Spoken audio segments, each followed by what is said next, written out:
యోసేపు జీవితం చూసినట్లయితే అమ్మివేయబడ్డాడు. ఎందుకు అమ్మివేయబడ్డాడు? ఈర్ష్య. దానికి నమ్మేస్తే గొడవడదు.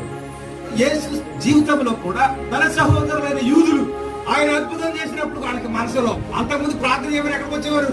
సమాజ మందిరానికి వచ్చేవారు. ఇప్పుడు ఎవరు అడుగుతున్నారు? ప్రభువుని వేడుకుంటున్నారు. ఎంత ఆదాయం పొంది. అదే సమాజ మందిరం స్వస్థపడితే ఏం చేయాలి తెలుసా? కానుక అయ్యారు అక్కడ. కనుక ఇప్పుడు సమాజ మందిరానికి వచ్చే ఆదాయానికి ఏం చేసాడు? పక్కన పెట్టి గండి కొట్టేశాడు. కనుక ఇప్పుడు ఈడు ఉండడం మంచిదా? రాత్రి పరిచయం ఈసుపడలేదా? కానీ యేసు ప్రభు ఎంత మంచోడో తెలుసా?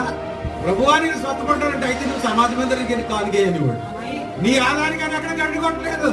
ఎంత ప్రేమమయుడో ఆయన. దేవుని ప్రేమను లేదా దేవుని వాగ్దానాన్ని ఎలా నెరవేర్చున్నాడో నువ్వు గమనించుకో.